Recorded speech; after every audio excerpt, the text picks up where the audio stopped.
Every young gamer wants to become an esports professional. We make it happen. You just keep on winning.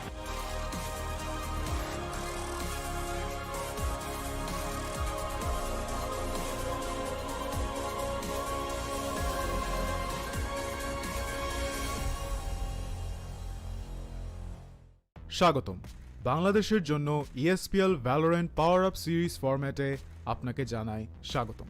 এই সিরিজটি riot games দক্ষিণ Asia সমর্থিত একটি উদ্যোগ যা বাংলাদেশের ভেতরে অপেশাদার গেমারদের প্রতিভা বজায় রাখতে এবং বৃদ্ধি করতে সহায়তা করবে। এর সুবিধার্থে PowerUp সিরিজটিতে প্রতি মাসে দুটি প্রাইজ পুল সহ দুটি টুর্নামেন্ট থাকবে। প্রতিটি মাস শুরু হবে একটি বাছাই পর্বের সাথে, যেখানে সবগুলি দল সিঙ্গল এলিমিনেশন ফরম্যাটে প্রতিযোগিতা করবে শীর্ষ 8টি দল পর্যন্ত এবং এই 8টি দল অ্যামেচার কাপে উত্তীর্ণ হবে। এই 8টি দল ডাবল এলিমিনেশনে লড়াই করবে এবং বিজয়ী শীর্ষস্থানীয় 3টি দল আমন্ত্রিত হবে ইনভিটেশনাল কাপে। ইনভিটেশনাল কাপে প্রতিযোগিতা করবে শীর্ষস্থানীয় 3টি দল এবং আমন্ত্রিত 3টি দল। ইনভিটেশনাল কাপের সময় অপেশাদার কাপ এবং ইনভিটেশনাল কাপের শীর্ষ দুটি দল উচ্চ ব্র্যাকেটে খেলবে এবং তৃতীয় স্থানের দলগুলি একই পর্বের নিম্ন ব্র্যাকেটে খেলবে। প্রথম রাউন্ডের প্রতিটি ম্যাচ হবে সিঙ্গল এলিমিনেশন ফরম্যাটে। উচ্চ ব্র্যাকেটের দুটি বিজয়ী দল তারপর ডাবল এলিমিনেশন পর্যায়ে এগিয়ে যাবে। ডাবল এলিমিনেশন পর্বে হেরে যাওয়া দলটি তখন নিম্ন ব্র্যাকেটের দলের বিপক্ষে প্রতিদ্বন্দ্বিতা করবে।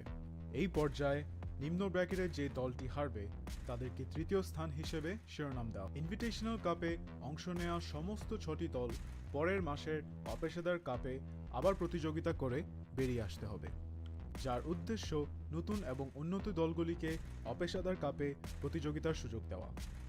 এর দ্বারা ইনভিটেশনাল কাপে আরও অভিজ্ঞ দলের সাথে তাদের দক্ষতা পরীক্ষার চক্রটি পুনরাবৃত্তি করা হচ্ছে। আমরা অর্থাৎ ESPL কিভাবে বাংলাদেশের দলগুলি পাওয়ার আপ সিরিজে পারফর্ম করে তা দেখার অপেক্ষায় রয়েছি। আপনার স্কোয়াড প্রস্তুত করুন এবং সিরিজটি শুরু হওয়ার জন্য প্রস্তুত থাকুন। Good luck agents.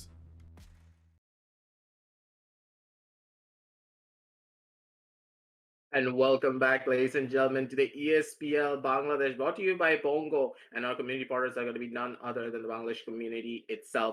So let's just talk about what we're going to be seeing here, ladies and gentlemen. It is going to be the upper bracket finals, a match to remember as well. It is going to be GSC Headhunters versus Exceeli Esports themselves. And we have an exciting 3 maps for you today, if it of course goes to those 3 maps. So the first map itself is going to be split.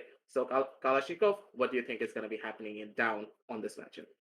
Well, actually, since it's a match between Exceeli Esports and GSC Headhunters, it should be something that we really expect every time from these big teams that are really coming off on the board. And last time we saw them fighting, it was quite impressive seeing them fight against the best, and best versus best. All of us always wait for this finals, semifinals, whenever we see them fighting together. So we might be having some really big fireworks today. And everyone, you should know that ESPL is a global esports network and a tournament platform provider with a goal of elevating players from casual gamers to esports champions. Starting 2021 with a bang, ESPL's hope is to grow Valorant esports talent across South Asia through the PowerUp series. As we all know, top 3 teams of the Amateur Cup will join the Invitational Cup to compete against some of the best teams in the country. For more information, visit espl.gg/Bangladesh for more tournaments like these and fun esports content. We are now currently live streaming on ESPL Bangladesh Facebook and YouTube, as well as BongoBD.com. Thank you so much, Aggressive. So let's talk about the map. So the first initial map has been picked up by Exceeli, and here is the map of Split itself. So I'm really excited for Split because Exceeli as a team, they've showcased to us that when they have that breach in their arsenal, they can be a driving force to go up against pretty much any team. And this is primarily because of Shoespring being on that jet in particular, him having that explosive potential to push himself forward and then take aggressive control down with that jet through the help of the breach coming out as well, basically meaning that he has a lot of potential, a lot of potency to take control of the entire map if his team is able to give him that support. And I do believe that Hate Crew, he's going to be the one opting to go in for that breach. But at the same time, we could see some form of a change up because recently I have seen Zolo pick up that jet a lot more frequently in comparison to Shoestreak. So I do believe that Shoestreak, he could be going onto that raise while Zolo, he's going to be going on to the Jet. So on the other hand, we're seeing GSC, Elias picking up Omen, Sasuke on Cypher, Savage on Sage, Mock with Reyna, Aesop as usual with a Jet. And as I know, as I've like seen before, Aesop is really good with Jet. His op shots really cover up his team, and his clutches are insane. So hoping to see him today in as a star player too. On the other side, we're seeing Zolo Crazy, which he doesn't normally plays is Jet. We're seeing Solo Crazy on Jet, but she usually plays Phoenix, if I'm not wrong, and Fancy Nine with a Reyna. Sage pickup. Yeah, Fancy Nine with a Rage pickup. Mizal with a what's that? Wait, can okay with a Omen and Killjoy, Killjoy. and I hate Crew with a Omen and Shoe Freaks with Rage. Okay, so what do you think? Like, is this gonna be some fireworks? Or it's gonna be one-sided. What do you I do expect? believe, like, I personally do believe when it comes to the compositional basis, I am leaning more towards the side of Exceeli themselves because this is primarily because the lineup that they have, the Sage and the Killjoy, this basically allows for so much stall potential in comparison to the side of GSC. Headhunters, they all have a lot of rush bases. They are going to be played purely based on their raw aiming potential and how fast they can rush down into a side. But in the side of Exceeli, they're playing much more towards the utility. That basically means that they have the upper advantage when it comes to them slowly but surely systematically breaking down a lot of the sides and then taking their engagement slowly, cutting off any sort of an aggressive backup that could be coming on through from the side of the attackers. And this is going to be hurting them quite a lot because they're going to be able to control the pace of a lot of these fights. But at the same time, you do have to remember primarily that Headhunters, they have that advantage of having that Cypher in their arsenal, basically cutting off any sort of a flank route that could be possible. And the Cypher can solo hold the side, but he needs a little bit of backup close by. So the Cypher should be opting to play more towards this A side, and they should be opting to play much more for the retakes instead. No, sorry. Don't get me wrong, they should not be opting to play for the retake and they should be opting to fight more for the side. Because as soon as that Sage and Killjoy have a chance of setting themselves up in a side, the retake is just going to be close to impossible. And this is mainly because, once again, they have so much stall potential in comparison to the side of Headhunters. Well, speaking of Headhunters, last time when we saw Headhunters and like Exceeli playing against each other, it was pretty much in the first few rounds. Headhunters are really good at the pistol. I have to say, Headhunters sometimes like the player Aesop and Elias. These both players are really good at the pistol, especially when they're using Sheriff, of course. And I've seen them clutching against Exceeli most times with a Sheriff. So what I see is most of these what do you call it, the pistol rounds, when I see Headhunters is really competing really good against Exili. But in the case of full buy rounds or the full rush rounds, we see Headhunters not even like surviving for even a second. So sometimes seeing that one-sided strategies on the side of Exili being really aggressive is sometimes really nice to watch. And players like Mizzle, players like Zolo Crazy or Fancy, they're really aggressive on their approach and entry. Well, their entry fragging, their information, and all of their interpretation for the side push is pretty much solid compared to GSC Headhunters. But what I expect this time, maybe GSC might find themselves in a good position right now. What do you think? I personally do believe that as well, but at the same time, looking at Headhunter's composition, I'm not really happy about it. And like as I stated before, it's just not a composition that can really work out when you're trying to control the flow of an entire match. Yes, that composition can work out, but when you have that Reyna and not that Raze on the map of Split as well, where flashes are, yes, extremely powerful, but you should have the flash in the form of an initiator instead, or you should be opting for the Sage and the Killjoy. Then this is primarily because, once again, the Killjoy and Sage just control a lot of the sides and control the flow of a fight a lot more easier in comparison to the sides of, let's say, a Reina or a Jet or a Cypher trying to hold down a site on their own. They're playing on their raw aim and not based on their utility. And I do believe that if Exceeli are able to use their utility properly, they're going to be having a much more of an easier time in comparison to the side of Headhunters. And as you just stated before, if Exceeli opt to go in for a fast rush, there is nothing on the side of the defenders that they can do. Headhunters, they're at the mercy of the raw aiming potential of the side of Exceeli. That is why Valorant is a game where you do not have to think about utility and comfort all the time. You need to understand, against such top tier teams, you need to try and counter strat them as much as possible. Otherwise, you're not really going to have a lot of success when it comes to a lot of your own defensive rounds. But I do believe that Headhunters, they need to try and clutch out as many defensive rounds as possible, because their composition will get a little bit stronger on the side of the attack, but at the same time, against a Sage and a Killjoy, it's going to be a little bit of a question mark for me. Well, having knowing to that, it's really comforting sometimes seeing a team like Exili always standing up, because their gunfight potential, their way of information provide and information, the way they just always think, it's pretty much solid all the time. And them being like really experienced in the game like this, in a tactical shooter they've been playing for a decade now, and having that amount of now, hey, you don't need. Okay. Yes, continue. Okay. So coming back.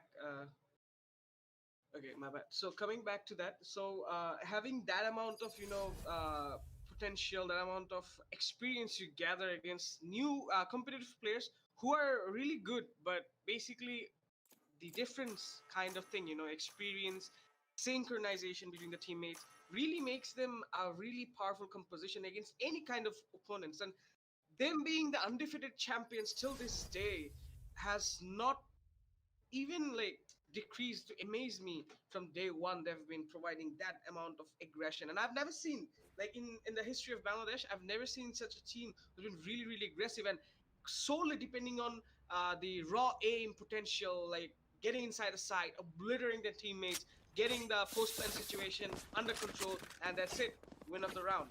So that's really nice to watch. I mean, that is true.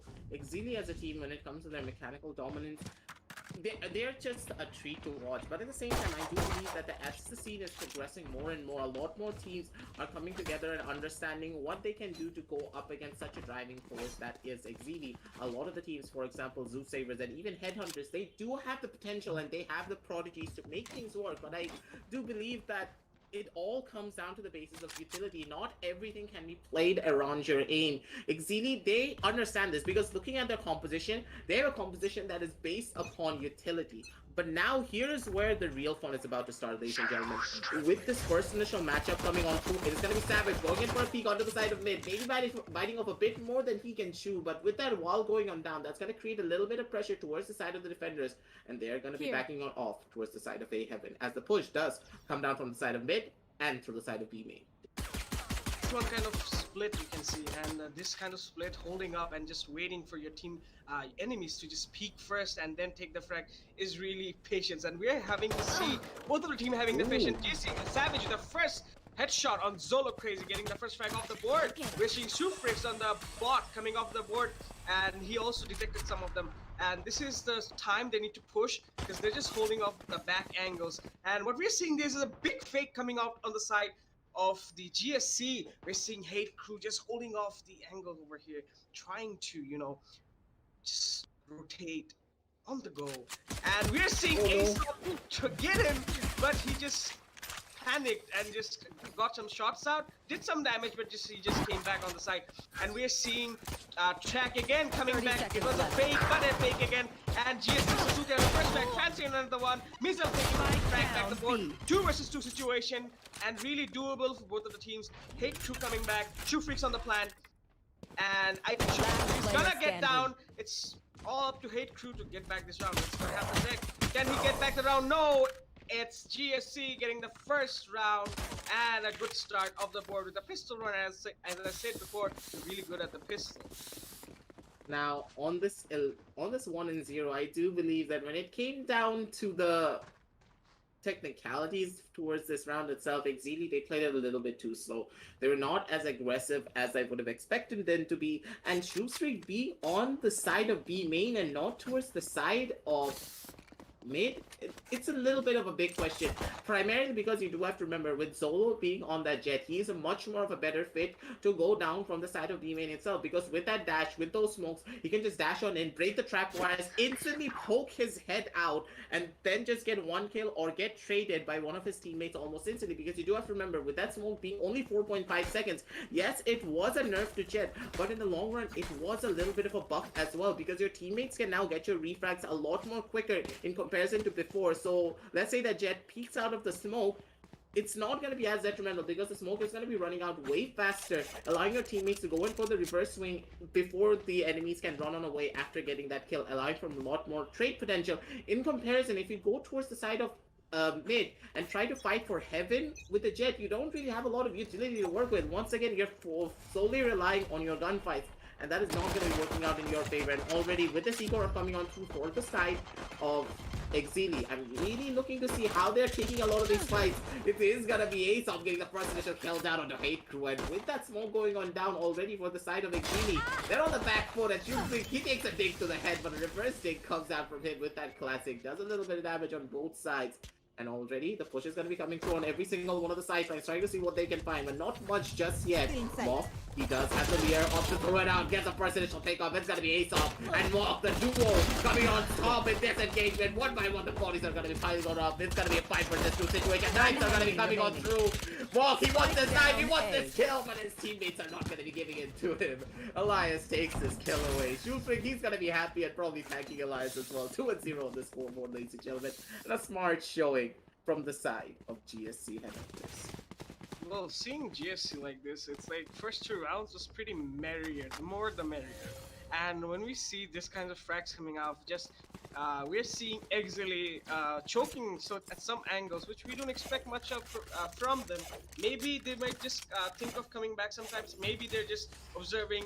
You never know what's gonna happen. But now we're seeing Exceeli. They got the whole arsenal on their ground, and we're seeing GSC Savage trying to pick up, and he knows that they are like all full and ready, fledged ready to just get them back on the board. And we're seeing a split on A and mid, and we're also seeing them pushing pretty aggressively, and I'm hoping that they might just make a difference out of this. And watching them just waiting on mid and A is really questioning what's their strategy this time is gonna be.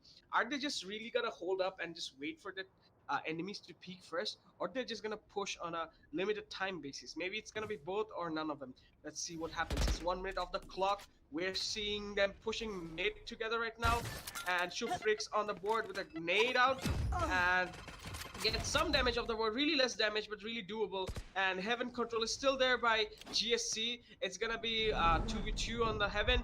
GSC Savage trying to get a peek. Now they know where they are, and there's gonna be one push of existence right now. And there we're seeing like really vigilant pushes coming up, and we're seeing Zolo Crazy taking the first frag of the board on Elias, and that's it. That's what happens. And Aesop gets the frag off the board, and it's like basically a 3v4 situation.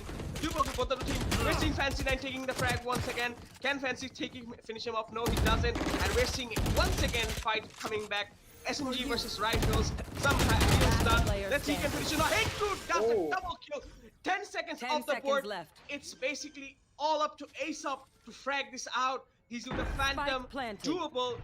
It's 1 versus 3. Aesop isn't aware that he might find someone off the board on mid. He's just going for a solo push on the board. And Mizzle! Mizzle! Oh my god, what's that timing? Oh my god, Mizzle! Mizzle, where you are? Mizzle, he needs you. Aesop is really there. And he knows that.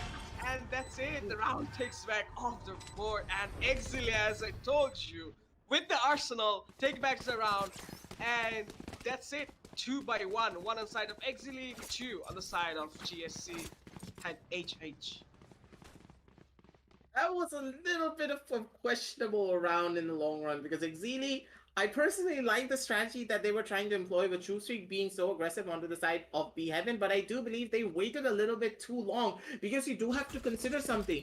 Missile, when he is on that Killjoy, he does not need to play for that lurk. He can play as aggressive as he wants, and they can take aggressive side control using a lot of the utility that they do have. That is what the Nano Storm brings down to the table in comparison to that Cypher. But still, that was a really good headshot coming down from the side of Mog to take down Fancy, and without Fancy, they do not have the resurrection. They do not have the second life on one of their members. This was such a massive pick coming out from the Slow Orbs are going to be coming on through as well, but look at Zolo crazy. He's going crazy. He takes out Anais and also gets the 100 blades coming out on the side of Aesop as well. The bodies are going to be piling on up. Gets a lot of attention down towards this A side. And this is massive for Zolo because all of the members of his team can now slowly make a rotation down onto the side of B. And the execution is going to be coming on down soon as well. Because with only 55 seconds left on the clock, they need to be quick and they need to be decisive.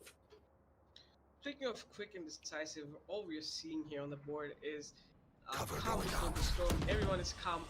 And that's it, they open up the calm, Storm goes off the board, and we're seeing a push against both of the teams. Rage goes for the push, can he get some frags off the board? And Take Crew, true! Oh my god! What was that? 30 seconds left. He just Spike planted. He just pushed through the box there. He's out with the first time. No, Ace takes the frag. Hate Crew takes back the frag once again. Too much situation. Hate Crew, there's the second kill. Savage gets the frags off the board.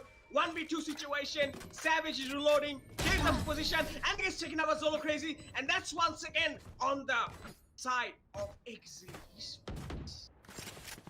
Exceeli now, they have had a very dominant showing of skill when it comes to their own rifle rounds and their firearms, and this is primarily because of Zolo going on that lurk, but at the same time, having a jet up to go in for that lurk is a little bit questionable for me. But at the same time, it is a strategy coming out from the side of Exceeli, and it's really working out in their favor. And primarily, the main reason why I don't like this jet on this lurk is because of the potential that we could be seeing coming out from that jet instead for fast execution, heavy rushes. They're playing a lot more of the slower playstyle, and that is really working out in their favor. And this is super smart as well. With the much more slower playstyle, they're able to play a lot more systematically, play for picks, and then opt to go in for that rushes. And in that round in particular, it really worked out in their favor. With Zolo getting the first initial kill down on the side of A, it caused a lot of rotations to come on through, and that gave him the advantage. But look at this moment. It's gonna be Ace off with that Bucky, but Zolo, he's just so aggressive. Walks him straight past the smoke, gets one kill. Shoestring chimes and gets killed down on the Mog, but it's gonna be Savage instead, being able to take him out with that Bucky almost instantly. So much utility being used by Missile to make sure that Elias does not come even close with that Bucky. The plan is gonna be going on through soon enough.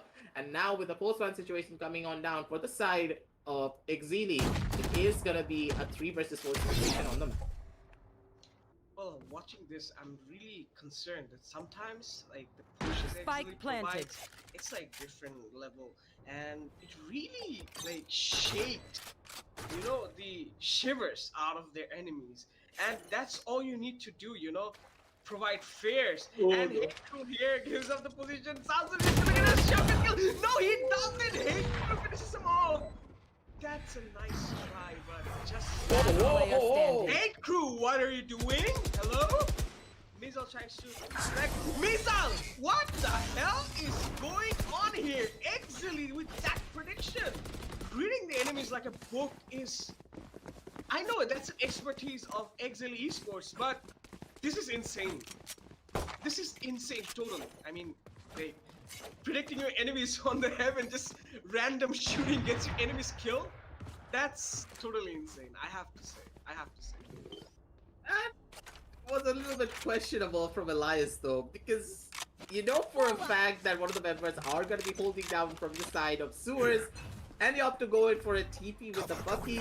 A little bit of a question mark, but at the same time, I do believe they just wanted to finish off their round as fast as possible. 2-3 on the scoreboard, and a good showing from the side of Exceeli. Once again, the slow push really working out in their favor, but at the same time, Aesop, he finally has the operator in his hand, so he should be able to stop the lurk coming out from the side of Zolo. But now, they need to be careful more than ever. None of the members of the side of Headhunters should be playing aggressive at all. How do you counter such a strategy coming out from the side of Exceeli? You just hold down your side and you hold down all of the angles that you were previously holding now with the better guns that you do have.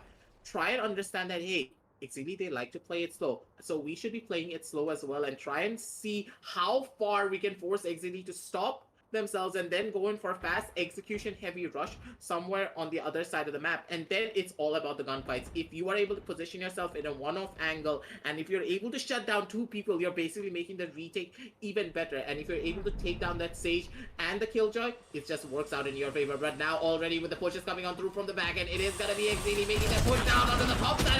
Alliance not being able to get that kill, but it's gonna be Asol being able to shut down Missile.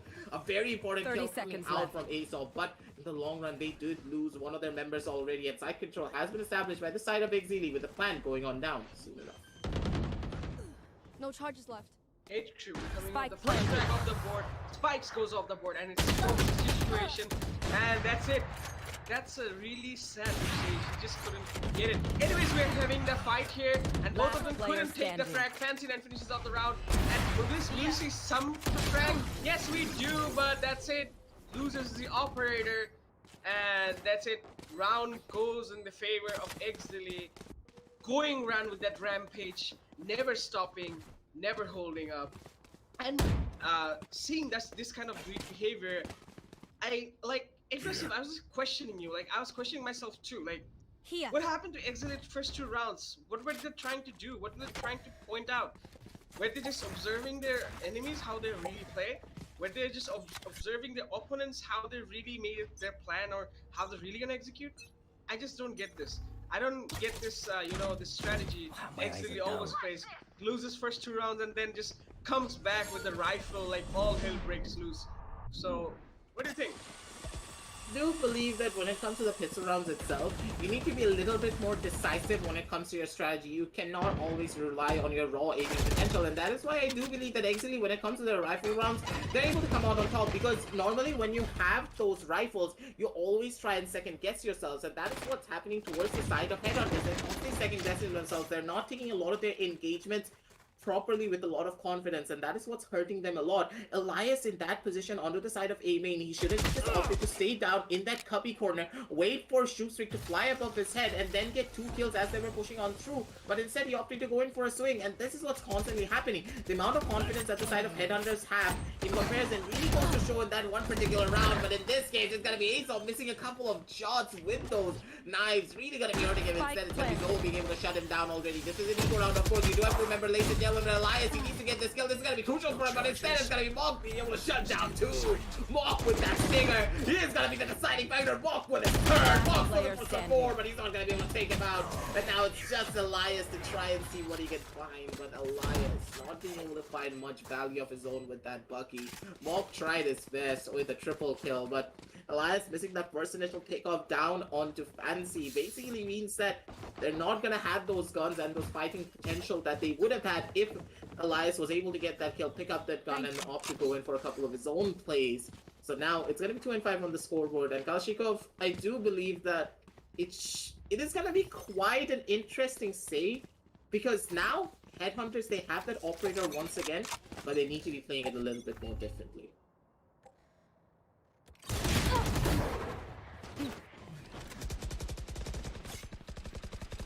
Now, we already do see that all the members are making their push up towards the side of A main, with the fast lane coming on onto the head of Asol, taking him down almost instantly. But Mok, look at his position. He's trying to play it aggressively, but at the same time, with the Killjoy ultimate coming on through from the side of Missile, this could be detrimental. Fancy, he gets the first initial pick up onto that operator. It has been taken down, but you have to remember that Savage, he still has the resurrection. Basically, one more person could be coming up in a matter of seconds if he has his positions down correctly. But Fancy, he is just so smart. Puts up that wall almost immediately, but Elias trying to let smoke, gets the kill down on the shoot screen. Absolutely disgusting game sense coming out from this man. Massive brain indeed. But Mok, he knows for a fact that H2 is moving out on the side of mid. They're opting to play in for that retake, but already it's 4 versus 4 on the map. He needs to try and get this kill. If he's able to fight it, it could be deadly, but instead it's gonna be H2 being able to shoot a bullet straight through his skull. Well played. When it comes to the crosshair from H2, he would get a kill of his own, but Fancy is fighting for a bit more than he could chew if he does not play his cards right. But he's playing it smart. He's opting to play from inside of the smoke, wait for the smoke to dissipate, and then jump out and get a couple of kills on his own. The bodies are gonna be rubbing down one after the next. A beautiful paranoia coming up from the side of H2, being able to play up everything for his teammate. Fancy with a triple, H2 with a double. That's all that he needs, ladies and gentlemen. Then it's gonna be Sasuke trying to find something, trying to survive, trying to get a kill for his team. to make them have a tiny bit of an economic advantage, but with all the members on the side of Exceeli hunting it like hunting dogs. It is going to be a side of Exceeli being able to take us down to a 2-6 and a very dominant scoreline on the side of Split itself. Well, seeing this, like, having that amount of, pressure, pointing out the enemies, having that amount of, the momentum of winning is really, like, not so much, good for the health of that, the opponents. Because, this kind of pressure in a tournament situation can be really, really, devastating, heartbreaking sometimes. And seeing right now, like, unstoppable push coming out from the side of Exceeli Esports is really like, making them happen. And we're seeing GSC, Elias and Mock out of the first kill on the board.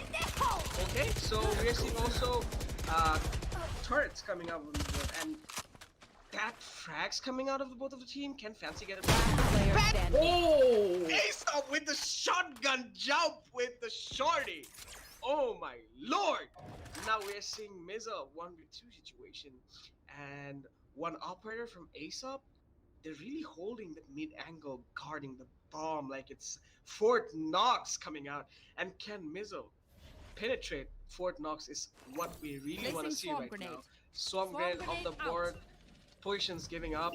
Everyone knows where everyone is. He's trying to go for, angle checks, waiting for them. And he does break one part of Fort Knox and also one really damaged right now. So it's gonna be 1v2 doable. That's some distraction coming out from the side of Aesop and Mock holding off the angle.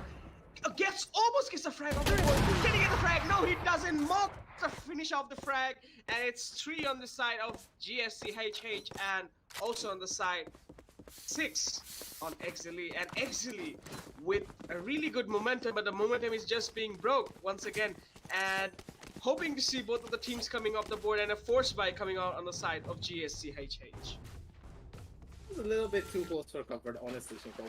Because that just literally was off by a hair. If Missile's crosshair placement was on point in that situation, that would have been an easy kill for him. And then he immediately could have gotten a kill down onto Mock as well, because Mock, he would have been shocked in that scenario. But at the same time, I do believe that with this fast push coming on down from the side of Headhunters, that caught the entirety of Exceeli off guard. They did not believe that the side of Headhunters, they had the confidence to go in for such an aggressive rush, and they were able to shut him down. But Missile this time around, he does not miss the operator shot, but instead he opts to go in for a jiggle. But Sasuke, he held that tight and immediately shuts down Missile as he opts to go in for his own jiggle. A beautiful showing of crosshair placement coming down from the side of Sasuke, but at the same time with the pushes coming on down onto the side of Feminine, it's gonna be a fast spray from the side of Zolo Crazy. He wants to try to establish as much control as he possibly can, but Sasuke, he's able to shut down Fancy as well. The resurrection is not gonna be present, ladies and gentlemen, but with a flying Jutri being able to take down one, it's gonna be Mock trying to take down multiple. The sprays are gonna be coming on through, but instead it's gonna be Jutri being able to find his second. Jutri wants to find his third, but instead it's gonna be Zolo fighting his second down. And it's gonna be the two duelists taking a 4-frag siege. Missile with the 1, and that's gonna be 3 and 7 on the scoreboard, taking us down to round number 11. Well, seeing this, I mean, sometimes, what I see is maybe GSCHH is gonna come back. Again, once again, we see this kind of devastating rounds, wiping out GSCHH once again on the Exceeli side. And hope is sometimes being brought, again, hope is sometimes being lost. So this is what that makes the difference between a team, difference between every one of us and every one of those teams coming off the board. And we're seeing this one-sided, brutality coming out from the side. Oh my god! He gets the first frag of the board, really, first in time! Oh, he couldn't finish one. JC Mock finished off Fancy on the board. And maybe it's a 1 frag off the board, but it was pretty quick quick kill coming out of one of the teams. We are seeing Savage on mid with a shotgun once again? I mean, with the Bucky? That's, I don't know, that's questionable sometimes, because seeing that this is not so much ineffective, and we are seeing Shufrix taking frag back on Mock. Mock did take some damage, but did get a kill on the board. Hate crew on the plan. 2v2 situation. It's Savage still on this side, trying to get a kill. Maybe they're gonna just give up the round, but oh my god, where were you looking, Savage? That's not how you peek. It's up to one guy. It's Sasuke with a Sheriff. Let's see, can he really prove himself the sheriff of the board? Now, what exactly happened in this round in particular? And once again, I'm really going to be focusing on the composition.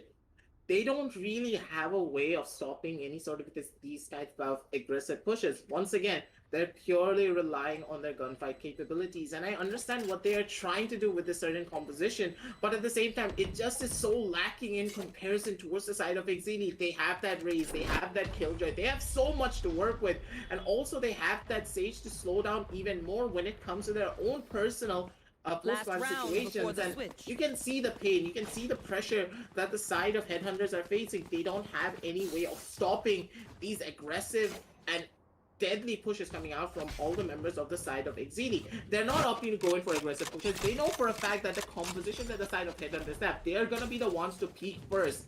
And when they peak, it is just an easy matter for the side of Exceeli to hold down their ground and just one-tap them one by one. Because when you are the person peaking, unless you hit the first initial bullet, the person holding the angle is of course going to be winning out because of how peaking works in this one particular game. And against players like Zolo, players like Shoespree, they are just dangerous when you let them have that 1 millisecond to readjust their aim. And already they're showcasing what they can do. But with the shots coming on through down on this A side, instead of being a slow rush, it's going to be a fast rush from all the members of the side of Exceeli. They playing aggressive side control with a beautiful ultimate coming out from the side of the field, and the shots are going to be waiting on it one by one. Is going to be Savage being able to get that first initial. They got 1 man down, 2 man down from the side of Sasuke, and already it's 4 versus 2 on the map, ladies and gentlemen. And this is the type of hold that the side of the defender should be doing. They should be waiting for the aggressive rush to come on through and then play for the retake, play for the picks. They should not be giving up the side. They should be playing it for much more of the off angles, and they played this round beautifully to take us down to this 1 versus 3. But still,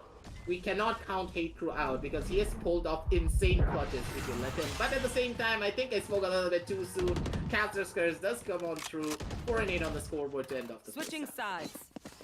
Well, on the other side of the board, we're seeing Switch coming off, and we're seeing Exceeli on the defensive side, and GSAH on the side of attacking. And speaking of which, we'll be seeing aggressive pushes maybe coming up from GSAH, because as I know, as I saw Exceeli playing before, like when you play as an aggressive, devastating aggressive team, I think you also know how to stop that. So Exceeli, what they always do is, as they're so good at pushing, they're also really good at holding, especially retaking, because retakes really matter, because if the attackers, sometimes you just need to leave the site and just let your enemies take the site, and then you regroup again and then you retake. That's what the quality of a good team is. That's what really defines how really good you are. And we're seeing GC Mog with the first frag on Fancy, Hate creating the frag walk, and back at Mog, and HH Savage on the kill. Missile gets the first frag on the Ace up, and it's 3v2 situation. And we're seeing 3 frenzies, 2 classic and 1 frenzy. So maybe we might see some fire-ups of the board. We're seeing mission pistols all the way on the side of GSAH. And Sure Freaks with the boombot going off. He knows where everyone is. Can the boombot do some damage? No, it couldn't. But it does give up the position of them. And they're just going for the rotation. They're just still rotating. Maybe they might expect this at A, but they're just using their brain once again, trying to make a very small and a very quiet push towards B. Since they have 40 seconds on the clock, it's now or never, and it's push coming off, and we might see one-sided pushes coming off, and they're really being really slow on that. And we get Missile first frag off the board. Can Missile get second frag off the board? Missile! That's 2 dink, but Elias takes back a frag on Missile. 1 enemy remaining. Really low Shoe Freaks on the down B. on the gate. And that's it. Shoe Freaks wins off the Savage, and round comes off on the side of Exceeli. 9-4. 9 for Exceeli, 4 for GSCHH. This is what happens if you try and second guess yourself too much when it comes to a lot of your execution rushes. For example, in that scenario, Aesop, he was walking up alone from the side of B main when there should be someone always, and I mean always with you whenever you're pushing down from the side of being me. You know for a fact that one person has to be holding down from inside of sight, and if you die out to that one singular person, you're not really gonna be able to come on back because there's no one to go for that trade. And if you don't have B main control, pushing down from the side of heaven is not feasible at all, primarily because the heaven push can be coming on through. You trying to take side control against a person that has B main control in his favor, not really going to be doing you any favors whatsoever. And in that one round in particular, you saw Headhunters not being able to get that one out, primarily because they second guessed themselves. They were trying to take those 1-versus-1 fights instead of opting to play together as a team and play for trades instead. Like, that was the main issue. And now on this 4-9, I do believe that the entirety of Headhunters, they're playing it slow, they're playing it systematically, but at the same time, Exceeli, they're giving up no ground on their own accord. Well, seeing that was like the most different and most non-expected part, you know, is that sometimes they're like, you know, the same type of playstyle never fails. Like, everyone knows how Exceeli plays, still they're not able to like stop them, you know. Like, that's the worst part of a team. Well, when you're being undefeatable, even though enemies do see how you play, they 30 know how you seconds left. play, you play with them twice, thrice, or maybe more. They never miss it. And we're seeing 2 frags coming up on the side of Exceeli, third Spike frag. down, Savage B. and Mock with a good pistol round. As usual, they're really good at pistol. Hate Crew does some damage, and they know that the 2-versus-3 situation, it's SMGs versus Spike one. planted. SMGs versus SMGs One rifle enemy versus remaining. the pistols here. And we're seeing only our Sage girl over there taking out the healers out the board, and we're seeing round win on the side of Exceeli once again, and that's a double digit coming out from the Exceeli, and them being undefeatable right now. Still, it's looking really good on the side of Exceeli, and really this time I think it's now or never, because if GSCHH doesn't come back, doesn't make, you know, amends to their mistakes, their small errors, I don't think this is gonna be anything we might expect from GSC. Was eco round coming out on the side of GSC Headhunters in that particular round. So now is their one and only buy round, because if they lose out on this, they need to go in for a force in the following round, because you never want to give up match point towards the side of your opponents. And if you give up match point, you're just under so much pressure that it's not going to be working out on your side. But once again, the positioning from the side of Missile, he's not even going to let them jiggle. The way he has his crosshairs set up, it's just so clean with this turret. He has the double peek set up with the turret instead. This basically is why Killjoy is such a driving force on this one particular map. And Missile is actually also playing it smart. He's opting to not place down any of his utility on the board, primarily because he wants to try and use it for the retake instead. So that all the members of the side of Headhunters, they cannot break his utility, and he can opt to use it for retake as he would need to if he needs to back off from the side and give side control away. But at the same time, it seems as though every single time the side of Headhunters are trying to go in for a peek, they're opting to go for the peek solo. They do not have someone to make first contact and then go in for the trades. But finally, with a good execution coming on through from the side of Headhunters, one by one, they're piling on in, but with the backup already gone through, all the crossfires being set one by one. It's going to be BongoBD, even got the first initial takeoff, but I don't think Hate Crew's gonna be giving up anything, ladies and gentlemen.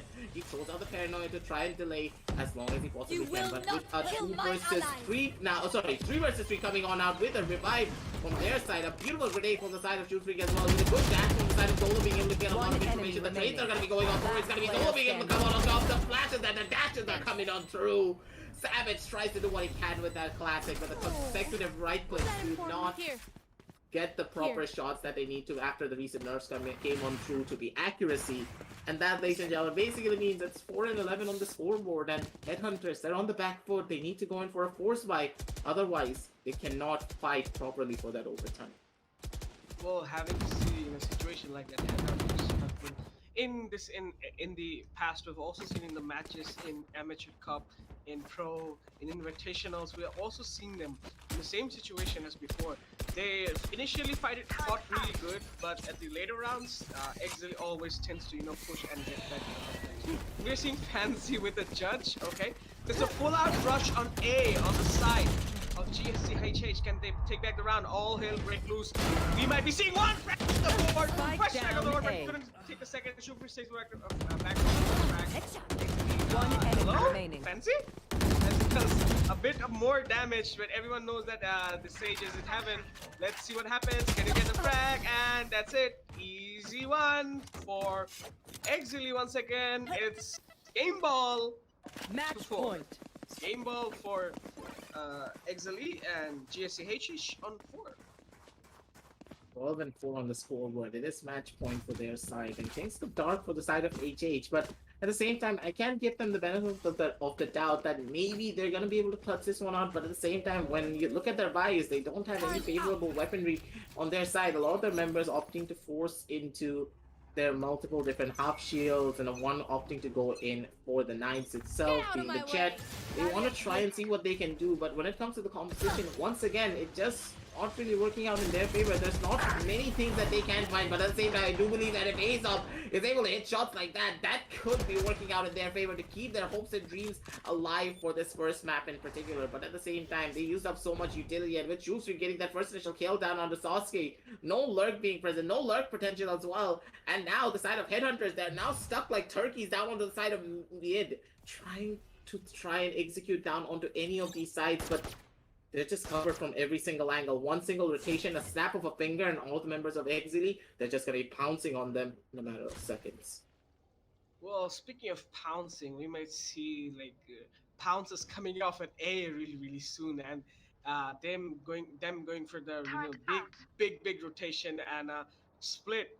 And sometimes I feel really sad that they're picking up Sage, and Sage always playing up like the duelist roles is sometimes really not nice to see, because Sage being 30 like seconds left. I mean, an operator like that, you always need to use them when in full support or really supportive roles here. But we're seeing Sage being really aggressive on the side of GSC, HH also on the side of Exceeli too. But sometimes I really question the fact, isn't Sage nerfed? And we saw recently the peak rate of Sage coming down. So what's up? Why are Last you picking player up Sage? standing. We can talk about that just in a little bit, but as Exceeli just clean up this round and this particular match. Wait. Match just finished, right? Yeah. Okay, Defenders win. that's really nice to watch. I was like talking and match has already been finished, and once again it's a win on split on the side of Exceeli Esports. It was really comforting to watch Exceeli being one-sided, man. But at the same time, like as you were stating before about the side of the Sage and why it's getting picked up in this particular map itself, and why it is one of the strongest picks, I would personally say, on every other map. Even after the recent nerfs to Sage, just because her wall is a lot more potent than what it used to be, is why Sage is being picked up a lot more frequently. Because Sage not only gives the heal, yes, it is a nerfed heal, but still it is a heal, and with the resurrection coming on through from her, she can systematically just be a pseudo duelist in a way, being able to heal herself, heal her allies, use her slow orbs to slow down a lot of the aggressive pushes that could be coming on through with certain types of composition. And I do believe that Savage here, when it came to his utility usage, he was not really as smart as you would have expected him to be. For example, with a lot of these aggressive rushes coming on down towards the side of Amy, the one round in particular I have to highlight coming out from the side of Headhunters is that they were playing it smart when it came to them opting for a defensive hold. And in that situation, Savage, he threw out the slow orbs onto the side of A-Ramps, onto the side of A-Mid, giving Elias the chance to opt to go in for a peek, catch the side of Exceeli off guard, and get picks from there. But instead, when it came to the rounds that the side of Headhunters lost, it was all due to the fact that they were opting to go in for peaks on their own, not setting up trades, not setting up crossfires, falling short. And it was Exceeli having such a dominant win on the map of Split. And honestly, Shnikov, when it comes to the map of Ascent, I'm really scared for the side of Headhunters, honestly speaking. Well, Ascent is a map of holding angles, trying to get those tough frags, those tight angles, those pushes. Because once you get an entry on a map in a site like Ascent, it's like basically undefeatable or unstoppable. Because after plant or aftermath of plant, if the attackers can get inside and get the plant out, like those hiding spots, those cheeky spots for 3, 4, or 5 of them is gonna be really tough for retake, and especially on the side of Heavens on the both sides, it's gonna be really really hard for any of the attackers to take the site or the defenders to retake. So if Exceeli is really good at basically, stepping inside, killing everyone, getting the site, getting the plant off, or defending or retaking, I think what you say, it's gonna be true. That is for sure. But still, ladies and gentlemen, that's all speculations because Headhunters, they could pull off an amazing comeback and come back even stronger and take map number 2 for themselves, and we could be going into map number 3. But still, ladies and gentlemen, we are going to be taking a short break as of right now as we do set up the games. So we're going to be seeing you shortly with the ESPL PowerUp Bangladesh Cup. See you in a bit.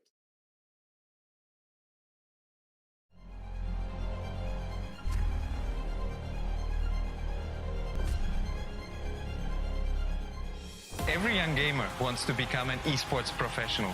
We make it happen. You just keep on winning.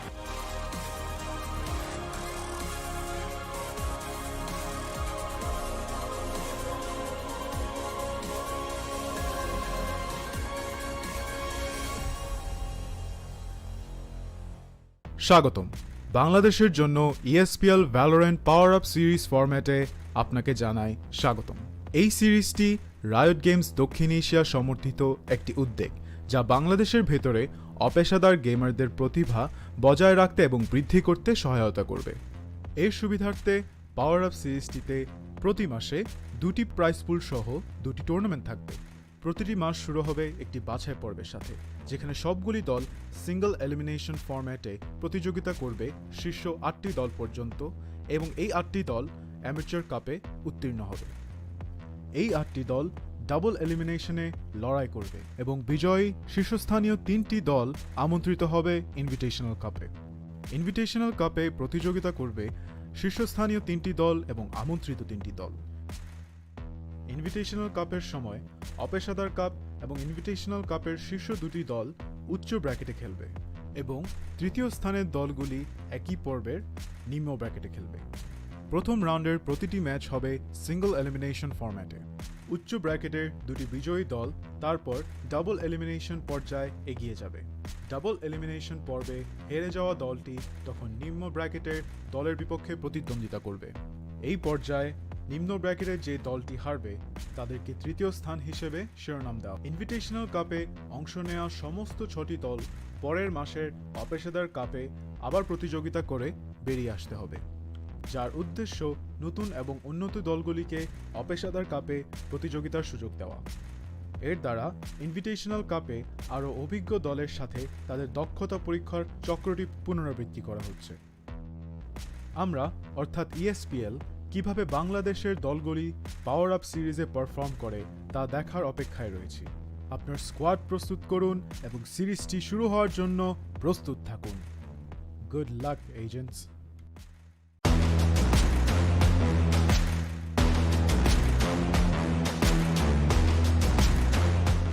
Hello, this is Zar from Sabers Esports.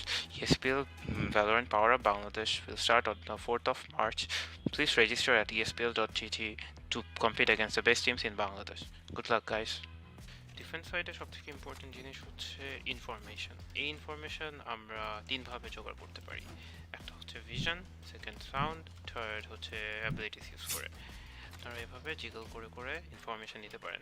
This is vision. হয় move করে করে আপনারা information পেতে পারেন কোথায় enemy আসে নাকি না। সাউন্ড আমরা রাউন্ডের শুরুতে যেমন এখানে থাকলে আমরা জানতে পারি যে সিতে কেউ দৌড়াচ্ছে নাকি না। যদি কেউ না থাকে তাহলে আমরা কিছু একটা করতে পারি, পুশ করতে পারি অথবা রোটেট করতে পারি। হয় অ্যাবিলিটিস দিয়ে আপনি ম্যাপে পার্ট ক্লিয়ার করতে পারেন অথবা ইনফরমেশন পেতে পারেন যে এনিমি কোথা থেকে খেলে। এভাবে আপনি আপনার ডিফেন্সের খেলা ইমপ্রুভ করতে পারেন। Good luck.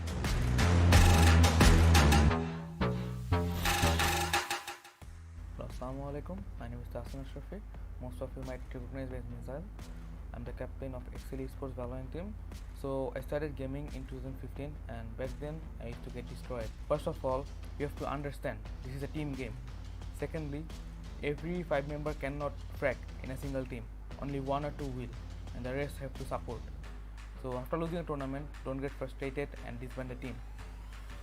Try to sticking together and try to build chemistry and grind together. And lastly, the thing I want to share, I didn't get here in 1 day or even 1 year.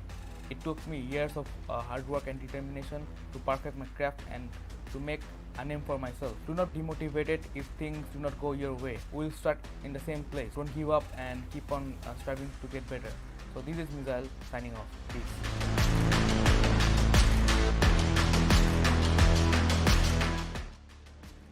Hello guys, I'm Lunatic from Esports. Today I will give you guys some tips about how to get better on Valorant. So the first thing you can do is you can work with your aim.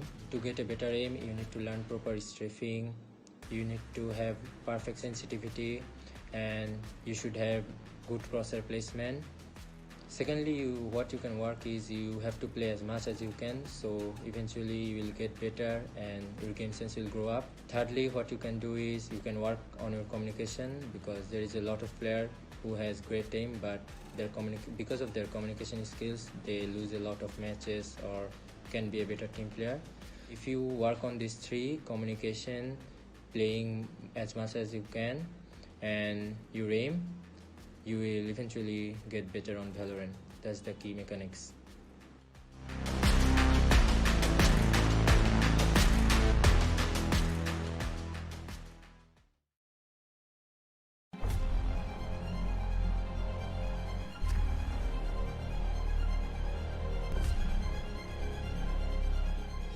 Every young gamer wants to become an esports professional. We make it happen. You just keep on winning.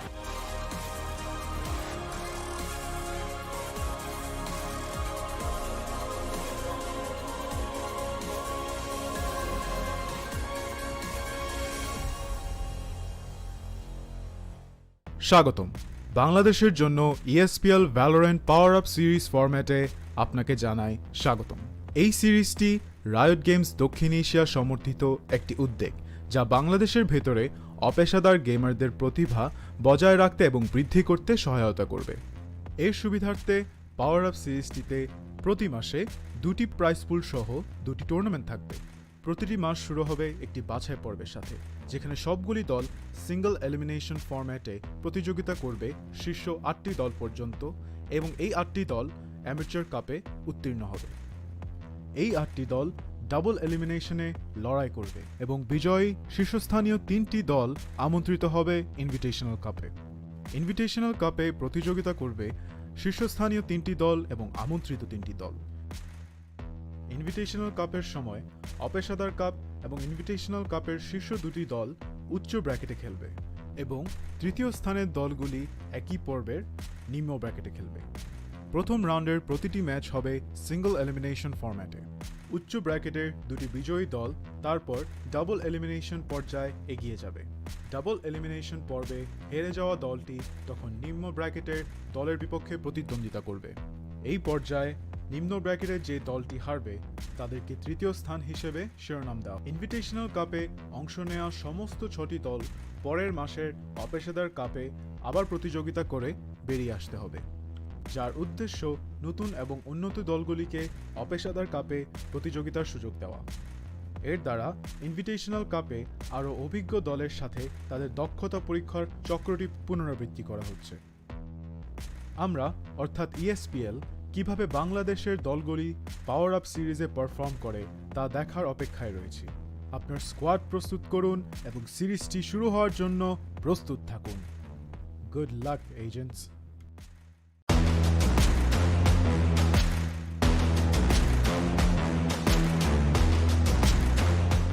Hello, this is Zar from Sabers Esports. ESPL Valorant PowerUp Bangladesh will start on the 4th of March. Please register at espl.gt to compete against the best teams in Bangladesh. Good luck, guys. Defence সাইডে সবথেকে important জিনিস হচ্ছে information. এই information আমরা তিনভাবে জোগাড় করতে পারি। একটা হচ্ছে ভিশন, সেকেন্ড সাউন্ড, থার্ড হচ্ছে অ্যাবিলিটিস ইউজ করে। আপনারা এভাবে জিগল করে করে ইনফরমেশন নিতে পারেন। This is vision. ভাবে মুভ করে করে আপনারা ইনফরমেশন পেতে পারেন কোথায় এনিমি আসে নাকি না। সাউন্ড আমরা রাউন্ডের শুরুতে যেমন এখানে থাকলে আমরা জানতে পারি যে সিতে কেউ দৌড়াচ্ছে নাকি না। যদি কেউ না থাকে তাহলে আমরা কিছু একটা করতে পারি, পুশ করতে পারি অথবা রোটেট করতে পারি। হয় অ্যাবিলিটিস দিয়ে আপনি ম্যাপে পার্ট ক্লিয়ার করতে পারেন অথবা ইনফরমেশন পেতে পারেন যে এনিমি কোথেকে খেলে। এভাবে আপনি আপনার ডিফেন্সের খেলা ইমপ্রুভ করতে পারেন। Good luck.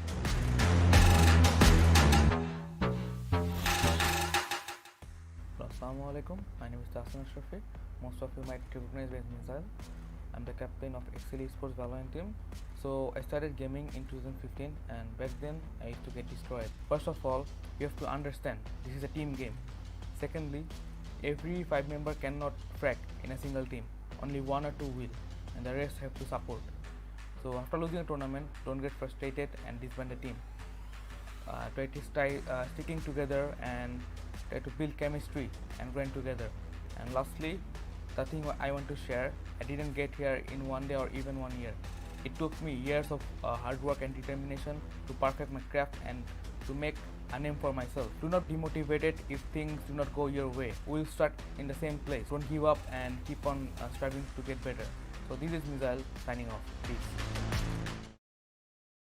And we are back, ladies and gentlemen, with the ESPL Bangladesh PowerUp series with map number 2 of this amazing matchup of GSE Headhunters going up against Exceeli. Now, map number 1 was a little bit of a question mark coming out from the side of Headhunters because primarily they were not playing as smart as you would have expected them to play. And on map number 2, they need to try and bring it back because now it is their home map, but at the same time, it is a map where Exceeli are very dominant on if you give them the chance to go in for a lot of the fights that they want to take.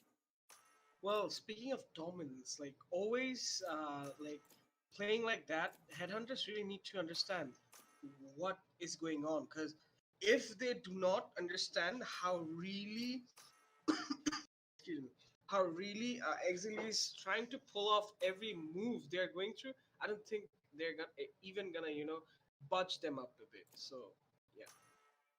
So coming up on the picks of here, we're seeing defenders on defenders being GSCHH, Savage with Sova, Sasuke with Cypher, Elias with Omen, Aesop once again with Jet. On the other side, Zolo Crazy's Jet, Mizzle with Sova, Hate Crew with the Phoenix, Shufrix with Omen, and Fancy Nine with the Cypher. Similar peak, except for the fact that we might be seeing something different coming out on the side of GSC. Let's see what they pick up. We're seeing almost selected. That's Sage, maybe. Yeah.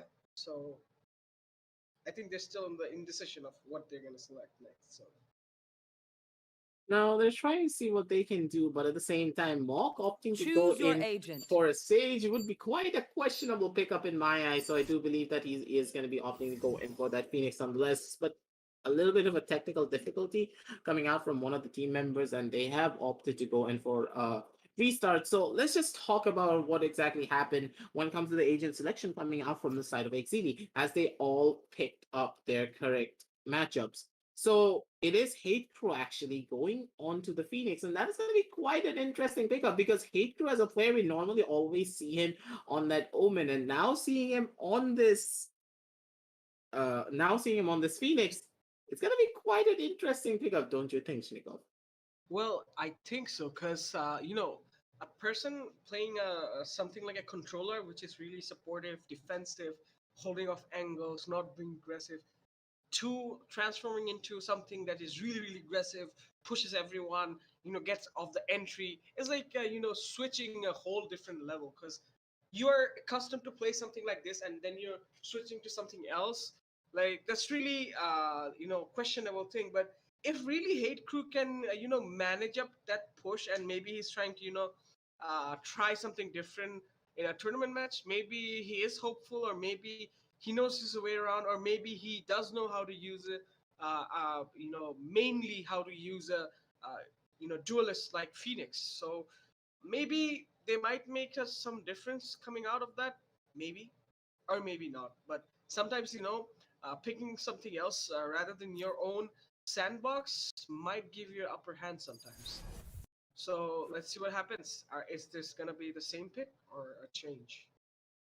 Let's see what we can expect coming out from both of these teams on the agent select screen. And they're now really fast. They're just picking up those agents in a matter of seconds. And once again, it is the same competition coming out from the side of Headhunters, with that Reyna, of course, going on to Mock. And it is going to be Hate Crew opting to go on to the Duelist and Shubsfreak on this Omen. Little bit of a question mark, don't you think, Shnikov? Because normally Shubsfreak is always the OTP jet player for the side of Exceeli. Well, it's kind of questionable sometimes, but as I told you before, maybe they might be switching up Experimenting. roles. Yeah, experimenting, because after the last match, I think they're just, having some space between themselves. So they're just saying, all right, let's switch them and let's see what happens. Maybe they're gonna, Yeah. that stuff.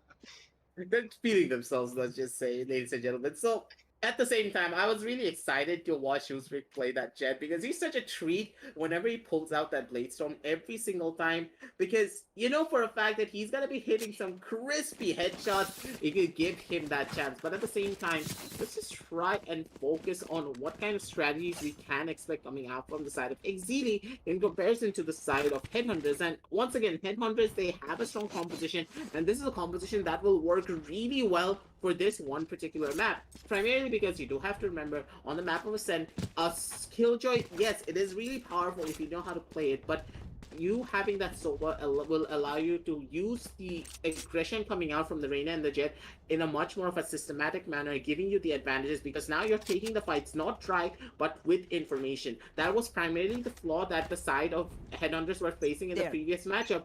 They were playing it much more for those 1 versus 1 duels without any form of information, falling back on the back foot. But now with the push coming on down towards the side of A main and alt control also being established, it is going to be more breaking down the doors so that no advantages could be coming on through for the side of the defenders. A lot of noise has been made, and it's going to be Ace of slowly making his way down towards the side of Spawn, misses them by a couple of seconds. And now with the push going down towards the side of A main, Exceeli, they're going to be the ones to go in for a fast execution in a couple of seconds. Executions, seeing the teams like that, like waiting for, the calm, waiting calmly, trying to get information is really doable. So we are seeing all out Hail Break Loose, Jailbreak pushing up on the side of Exceeli. Exceeli getting inside the side, taking that angle. Mark gets the push back on the board. What is happening? Bloodbath, violent, and fancy. Last player standing. Solo Crazy getting the frag off. It's all up to Ace. One enemy Oh remaining. my god, Ace! Oh my god, Ace gets a second frag! Finish off the round! Oh my god, that was quick. That's really quick. Really quick. And Headhunters successfully with that win again on the side of pistol rounds. Excellent. Those shots were just so crispy, one by one, just tapping heads. I do believe that that first map, it was a warm-up, and now is where you activated Aesop, ladies and gentlemen. Aesop not opting to go in for that save by just buying up a ghost in his round in particular, so he's going to be playing it slow, instead opting to go in for the Spectre buy, playing it safe and playing it systematically instead of playing it for that operator buy. But at the same time, I would love to see this operator coming out from him. But I do believe all the members of the side of Exceeli, they are mad of what exactly happened in that last round in particular. And they have opted to go in for those force buys. But at the same time, they do need to be careful because the Shockguns are going to be raining on in. And so he could be taking a lot of damage if he's not careful. Savage, a little bit of a questionable shock dart. But still, nothing, no harm, no foul. With the push coming on down towards the side of mid itself. The entirety of Exceeli, they're playing it slow, they're playing it systematically, not giving up any sort of information and trying to find as many picks as they possibly can, but really smart from all the members of the side of Headhunters. They're playing it slow and they're playing it systematically. They're not giving away too much information, and this is really working out in their favor. Well, seeing that, taking the first strike of the board, GSC Mox gets on the first strike of the Solo Crazy. So, looking at this match, it's looking just like the match before. Same one. We're seeing, oh my god, did you just push the Molotov and GSC getting fragged? Spike down mid. And One enemy remaining. Aesop getting one frag off the board, and I have the spike. Really 30 seconds left. Frag, waiting. He gets the dink off the board, and he also gets dink instead. Two of them are low. Both of them are gonna push together. Shurfrix waiting for the enemies to come back. He's holding, smoking off the board. 15 seconds. He has to do or die, and GSC Sasuke does the judgment. Finish of the round with a judgment, and judges the round. So it's 2-0. 2 on the side of GSC HH and 0 on the side of Exceeli. So this can be two things. Either Exceeli is, doing that same stuff as before the last match at the last map. So this might be the same thing. Or maybe Exceeli is waiting for them to, have the funds, buy the arsenal, and get back to the match. Now, the thing that Headhunters did very beautifully in that round in particular, they opted to go in for the double peaks instead of going in for that single peaks. Really working out in their favor, but at the same time, Bog, he had the crosshair placement, he had the spray control in his favor, but instead, it's going to be Zolo being able to take him out. But Zolo, once again, he gets Spike judged down, by B. Sasuke, getting a face full of bullets right in his face, and that will take him out almost instantly. But still, he's going to be able to upgrade to another gun for himself, and with his positioning really working out in his favor, he opts to go in for that spray. He actually is going to be able to take down Shoot Freak with a well-placed shot of his own. The cross and the counter strain really working out in his favor. Last But look player at those standing. shots coming out from Crew and Aesop one by one. The bodies are piling on up already, ladies and gentlemen. And Aesop, he played that beautifully, opting to go in for that jiggle and then that swing. But Missile now, the last member remaining, spots out the head of the Omen, opts to go in for the tabs, but the headshots are not connecting. The Sheriff sometimes not really something that you can tame easily. He does pay the price for it, but that's going to be 3-0 on the scoreboard. But now finally, it is going to be the first buy round for the side of Exceeli, and Zolo, he's opting to go in for that operator pickup for himself. Zolo with the operator. I didn't see him much playing with operator because most of the times, like what I saw before is like a player like Zolo mostly uses their rifles, and I see sometimes it's a missile or sometimes Fancy 9 with the operator, but this time we might have seen something different. So all of them are still pushing, you know, having this split push coming up. Crew being really aggressive, holding this cheek angle, get the orb, and he is with an ultimate. Will he use the run it back to just get, you know, information in the site? Or maybe he's gonna stand here. Joke's over! Really hard to say. Run it back on the board, but he gets fired and taking out.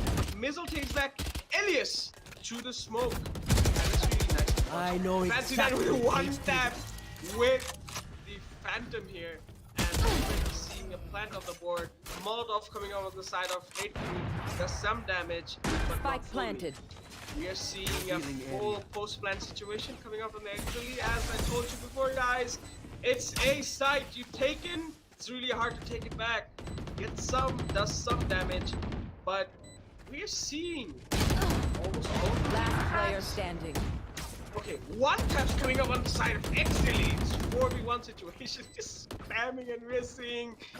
We're seeing the last guy, Sasuke, run for his life with the Vandal he has, and that's that. So round goes favor of Exceeli Esports. Exceeli trying to, you know, hunt him down, maybe get the frag, maybe takes back his lovely Vandal that he really ran across the map to save.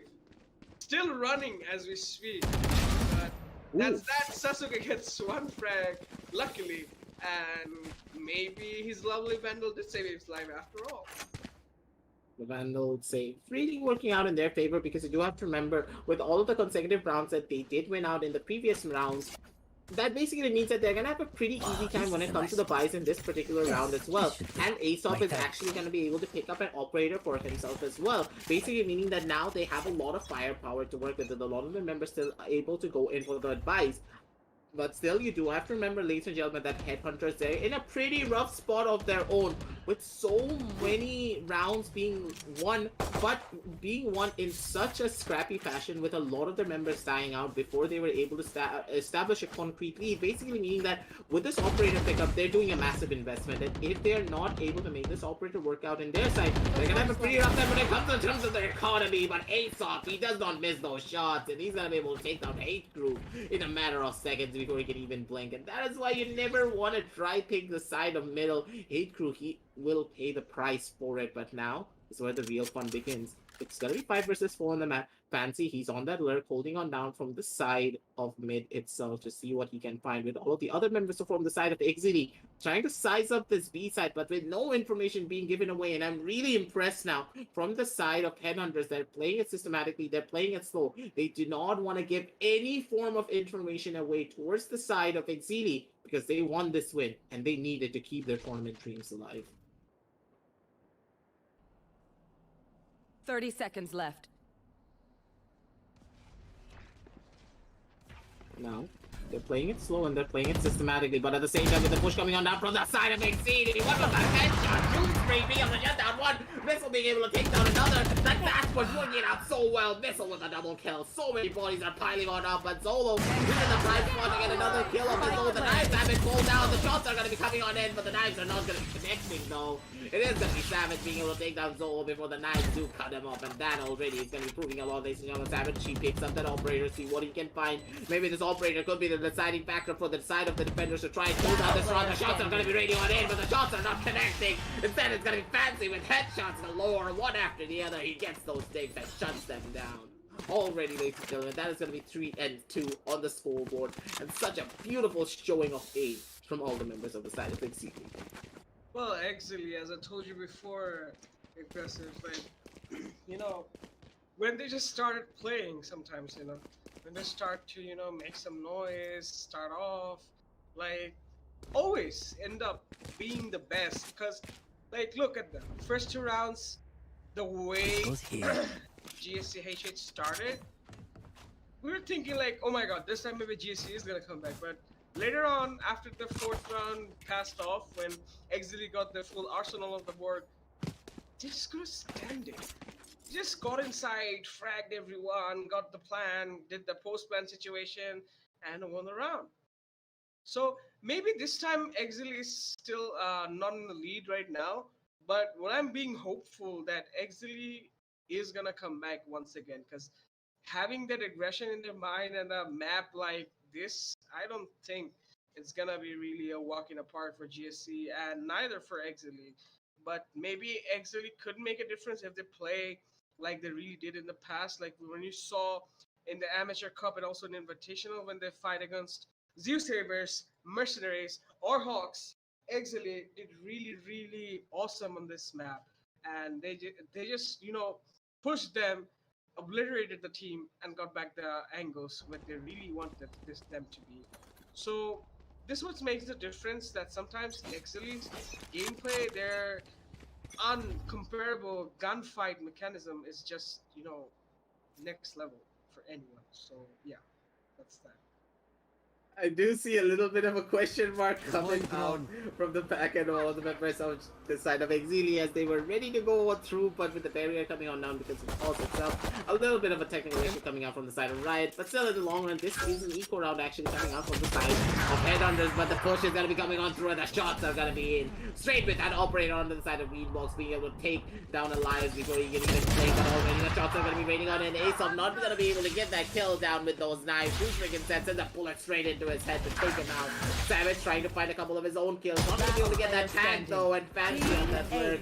You don't want to face him out, and that's already going to be a team ace. One by one, the bodies were piling on up, and that is all of the members of Exceeli being able to get 1 kill each for themselves to get that team ace, solidify their lead, take us down to an even Steven scoreline of 3-3. And this is going to be the second buy round coming out from the side of Headhunters as well. And this is going to be a really important buy round because you do have to remember, Shnikov, that if the side of Headhunters are not able to stabilize their economy in this round in particular, because as they're making a massive investment, on that operator, it's going to be a huge dent to their momentum coming on forward. Because if you give a team like Exceeli a chance to set up their momentum and get the snowball on their side, they're going to be getting round after round, constantly taking you down to a 3-9 before you can even blink. Well, actually, their linear pushes will falter any type of, you know, the plan strategies you really make, because, you know, every push, every like strategies be falter against one specific thing: raw skill, raw aim, gunfight situations. Whenever you make a plan strategy, it always depends. Either you're gonna win a gunfight or not. Now or never, you're just gonna face against a gunfight. And if you fail in that gunfight, your whole strategy is lost. You're forced to change your strategy, the way you're gonna play, the way you're gonna take the decisions. So that's what really makes the difference right now. And seeing the economy being not, if the economy is lost, it will really have to, you know, cause a lot of damage in the side of GSC, as you said before. And, you know, GSC holding up like this and waiting for the named enemies to get inside.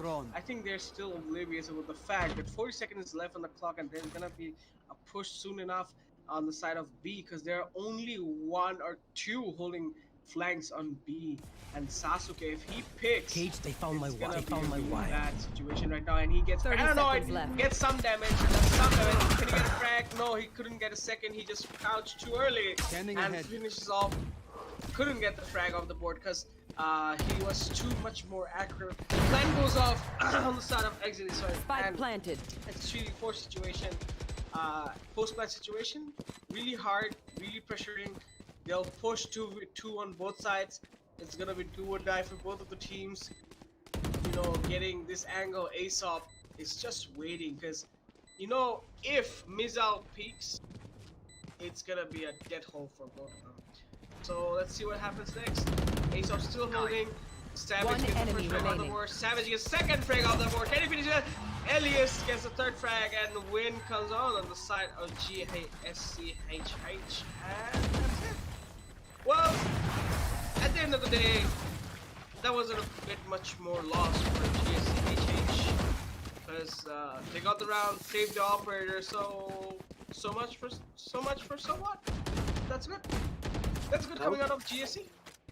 That was a really crucial round coming out from them as well. Not only were they able to win out on that round with a very beautiful retake of their own, being just leaving Aesop to hold down the side of Boathouse. Any sort of push that would be coming on down from the right hand side, he would have it covered. Any swing from the side of Green Box, any swing from the side of Deep Boathouse, he would be able to get that kill. And with a fast push coming down from 3 members from the side of Speedway, basically just pincering all the members of the side of Exceeli down onto one particular sideline. And this is what happens whenever you're holding down deep inside of side. That is why it's really important to try and spread out your members as much as possible, getting one of them down on the side of B main and then execute it down onto a side. But with 2 of their members already going on down early in that round in particular, this gave the side of GSC Headhunters that best possible advantage to come on back in this round in particular. The team play and coordination on this map of Ascent is just so clean coming out from them, but this is the real big question. What happened in the map was split because they were opting to go in for much more of the solo plays, but it's really refreshing to see that the side of Headhunters, they're able to come on back even better than before, primarily because it's now their do or die. Either they take this map or they are going to be the ones going on home, because this is the grand finals, ladies and gentlemen, and this is going to be hurting them quite a lot if they do not play their cards right.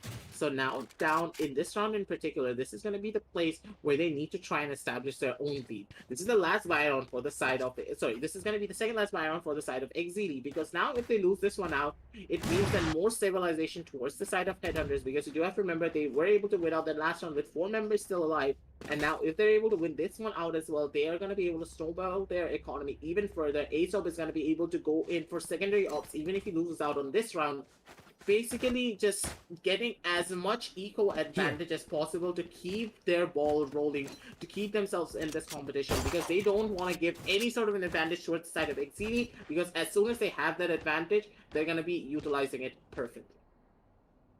Well, perfection in that utilization.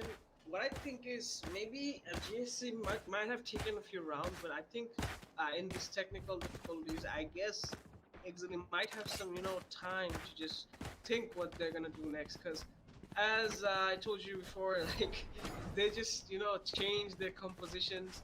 Those players didn't play controllers, sentinels. They went for duelists, and duelists went for controllers or sentinels. So that's off the board. Like Exceeli really needs to understand what's going on, and they just need to slow down, understand the gameplay, and once again come back to the site, come back to the game. And right now we might be seeing the round goes off, timer goes off, Aesop playing the aggressive take of the board. Can he get some damage? I don't think so. He does, but he is pushing aggressively. Why would you do that, Aesop?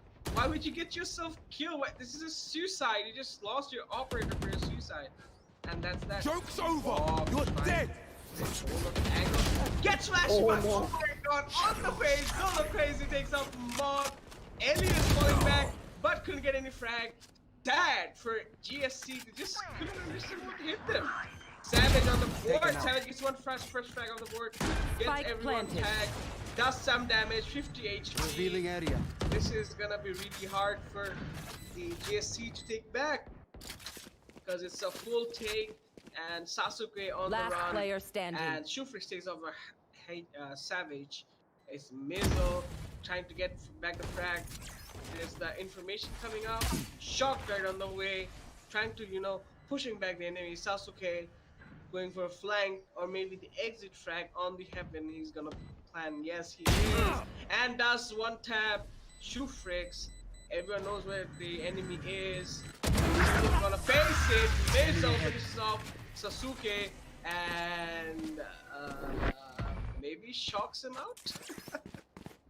Shock darts reigning supreme from the side of Missile, but a good execution from the side of Exceeli. They played that round beautifully, primarily because you do have to remember, with that running back being present, they were able to just push themselves forward into the side. And I really love the fact that Zolo, he did not opt to push in through that smoke himself, because just imagine the situation. Mok was holding it. If Zolo made that push, he was just immediately dead. But he waited for the calls to come out from the side of Hate to be like, hey, I have my run it back. I'm gonna pop it. I'm gonna clear out the front side for you so that you can get all of the kills that you need to as we push out of the smoke. They played that beautifully, and they had the timing in their favor to get every single one of those kills, take side control and get around for themselves.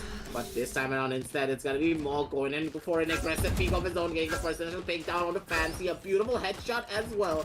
But now, ladies and gentlemen, it's gonna be a 5 versus, make it a 5 versus 3 situation on the map, because Mok, he's hitting wallback shots all day, all night, ladies and gentlemen. It is gonna be Zolo biting the bullet in that scenario, but at the same time, with this coming on through, it's 4 on 4 on the map already, ladies and gentlemen. So let's see, with the spike down onto the side of mid, it's gonna be quite a massive dent towards the side of the attackers.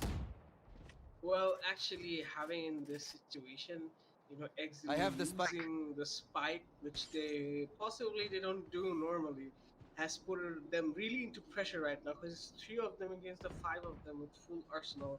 And if they lose this round, they're gonna be in really good situation right now. Really good situation. And Mok gets the first strike on the board. Mizzle, Mok dominating on a rampage against Exceeli.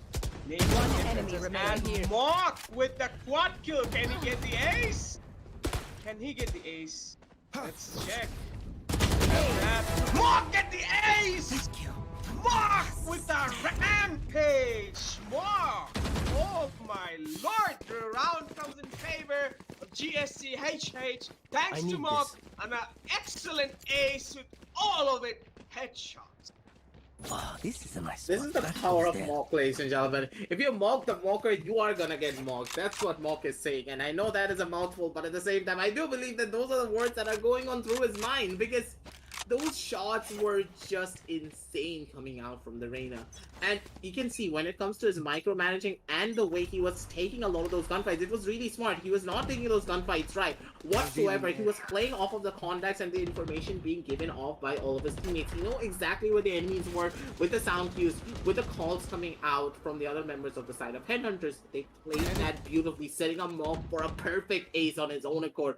5 kills on the board already. And Exceeli, they are going to be shaken heavily because of this, but at the same time, Shoesfreak not opting to go in for a peek just yet. Maybe gonna be able to take down Savage if he plays his cards right, but he's playing it very defensively. After an ace like that coming out from the side of Mok, he does not want to take any of these fights aggressively, and that is very much understandable. But at the same time, they need to try and go in for a rush soon enough, because they're wasting so much time onto the side of mid itself. The recon ball does spot out one member onto the side of mid lane, basically giving some information off towards the side of the defenders that, hey, maybe they're opting to try and go for aggressive mid control, or they could be moving their way down onto the side of A if they play their cards right. And this is done beautifully. Shoesfree, he's in the prime spot to get this kill down on the Savage, but at the same time, he cannot find it. With so much information being given away and a fast rush going on down from the side of Exceeli down onto this A side, the spike is going to be planted down soon, and it could be going down to a 5 versus 5 retake, but instead it's going to be Ace. Oh, what a disgusting shot down on a Solo, taking him out already. It's a 5 versus 4 with the spike going on down for the side of Exceeli.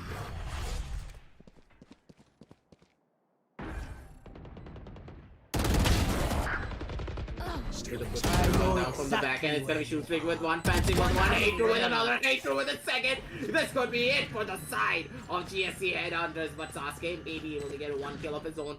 Does take off his hat as well, gets a lot of information on his own accord. And Fancy, he knows exactly where Sasuke is gonna be holding. He's making a push down towards the side of mid. He has full armor and full shields, everything to work with, but the swipe timer is not in his favor, and I do believe that Sasuke, he's actually playing it for the exit frags. And yes, in a way, this is good for them, but at the same time, it's 5 and 5 on the scoreboard. And the side of Exceeli, they have ample amounts of money to still keep on fighting. But if he is able to get 2 more kills of his own, this could be all that he needs to try and find it out for his favor. Hater tries to go in for that swing, but it's not going to be enough. Instead, it's going to be Sasuke with those crispy headshots, being able to take him down systematically 1 by 1. That's going to be 5 and 5 on the scoreboard. And map number 1, it was a showing for the side of Exceeli, but map number 2 is a showing for the side of GSC Headhunters. Well, this is becoming really something not expecting, because what I expected, maybe in the map like this one, maybe they might make a difference. Maybe they might, you know, it's gonna be one-sided or something. But right now, what I'm seeing is GSCHH understanding how really, you know, how really Exceeli plays, and after they changed, you know, swap roles. Right now, after swapping roles, the players which are not, you know, accustomed to play the operator, I mean, apart from their specific role operators. So making that on the board, every small mistake, every bit of error being made by GSC, being made by Exceeli is being very badly punished by GSCHH. And what I see is right now, if GSC like keeps playing like this, I don't think Exceeli is gonna, you know, make a stand against a situation like this. Cause you know, I know Exceeli still in this situation, still, you know, being equal to GSCHH, but still GSC after the last match they played, it's really a big change of plans, remastering the situation like that. So what do you think, Aggressive? Are you hopeful that this time GSCHH might make a difference? I do believe that this composition in particular that they were using right now is a lot more stronger in comparison to the composition that they had in the previous matchup. I do believe that Savage on that stage, he was not as comfortable, and it was really showing when it came down to a lot of his plays as well. But now on this Sova, he's so much more confident, opting to go in for such massive plays of Standing ahead. own. He is able to come out on top for his team, drone it out, get information for them, and still work on strong. But Elias, that was a little bit too...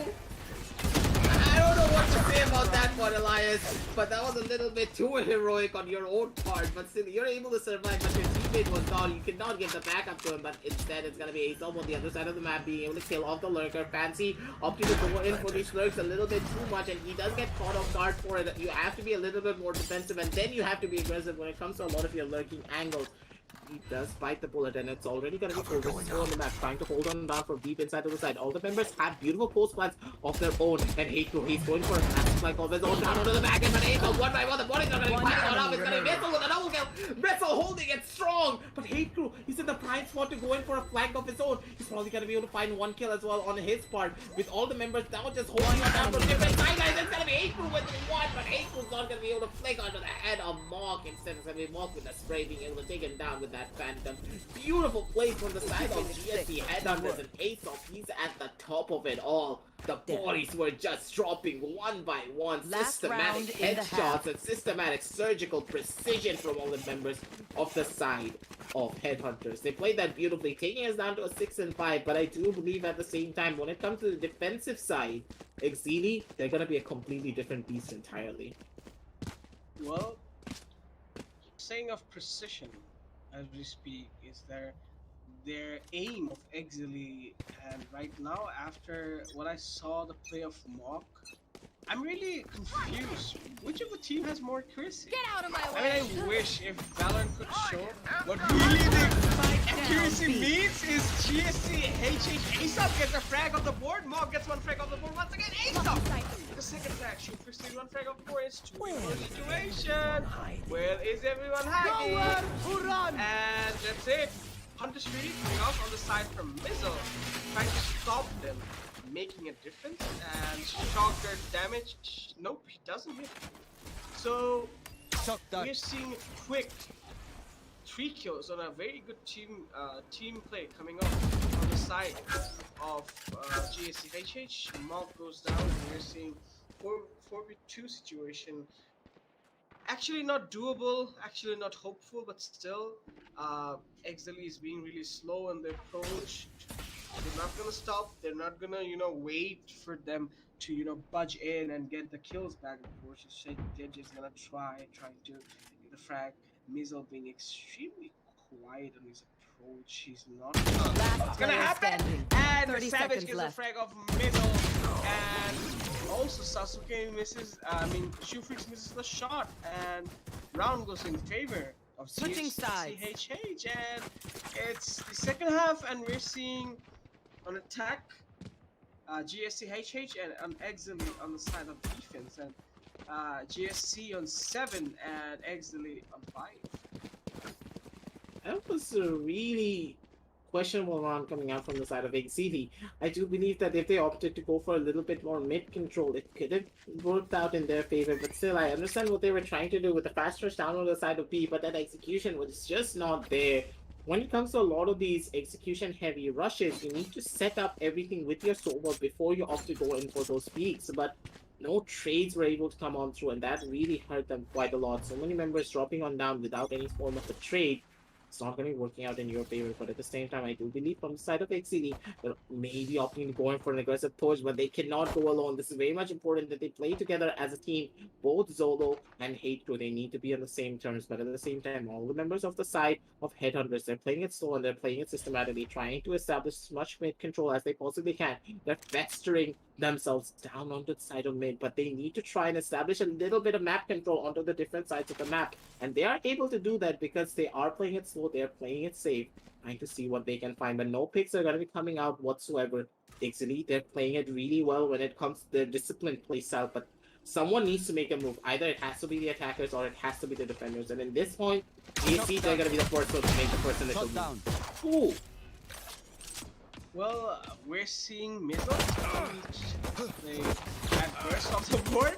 This time there is nice cross on the side of Exceeli. That cross is something we might really expect on a round like this, and it's 4v2v5 situation, and not so doable, 30 seconds left. So good looking. 30 seconds on the clock. Savage does a pre-fire to this wall right there. Sasuke takes back one more fraction more situation.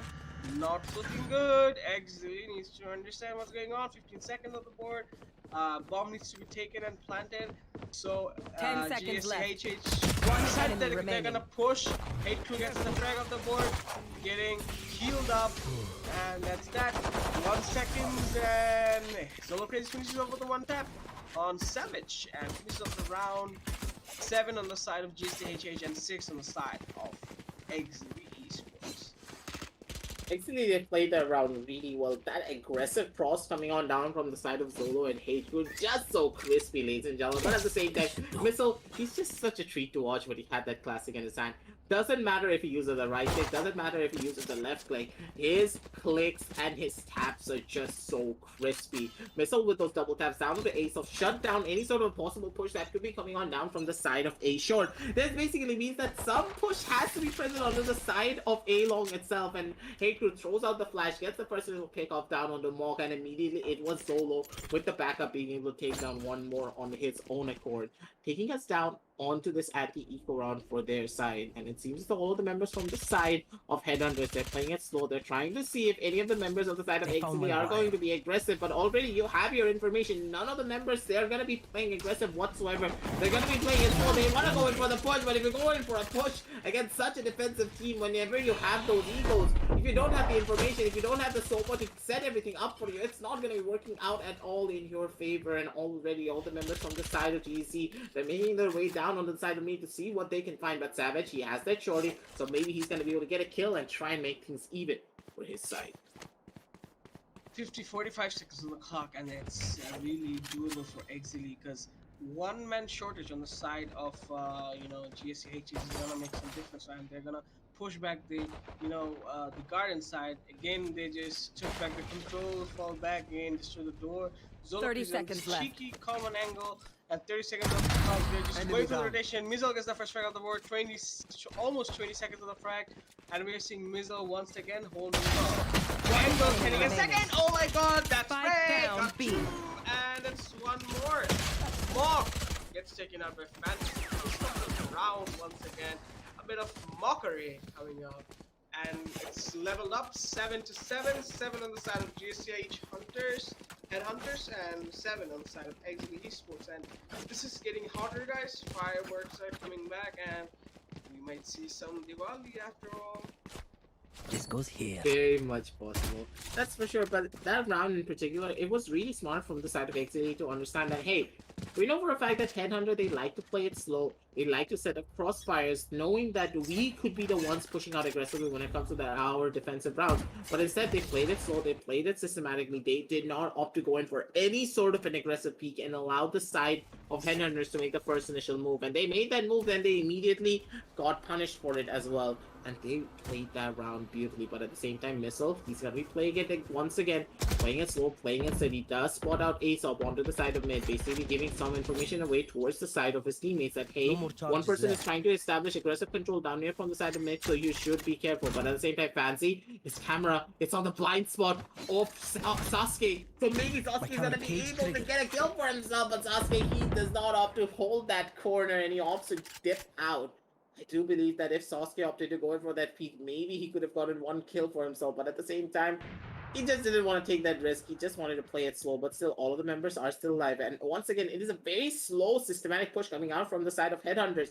They do not want to try and establish aggressive control onto any parts of the map. They are not investing any form of resources. And it's going to be the side of the defenders who are going to be coming out on top. You do not have map control. You are not making any sort of noise on the other side of the map. And the crossfires are just so beautiful from the side of Exceeli. 30 seconds left. They're able to shut everything down with only 30 seconds left on the clock. It's already a 3 versus 4 situation on the map. Yes, the spike is going to be going on down, but the retake scenario is just way stronger for the side of Spike planted. Wait. It's gonna be really tough because right now what we're seeing right now is really doable. Again, really tough, really unexpected. Again, really not one to two. Anyway, we're seeing Hateful on the push. One enemy Second, remaining. yes, he does. And last is right there, trying to draw him out. Maybe Elias. So that was a nice try, but I don't think the round was too much on the side of GSCH in the last moment. Because when I saw Exceeli getting his head side, I just hope that this time Exceeli might just come back and show what they're made of. And 7 to 8, 8 for Exceeli and 7 for GSCH. And what we are seeing right now is suspense that is the tide's gonna change, and are we gonna escalate this match when we get to waiting here? Keep up.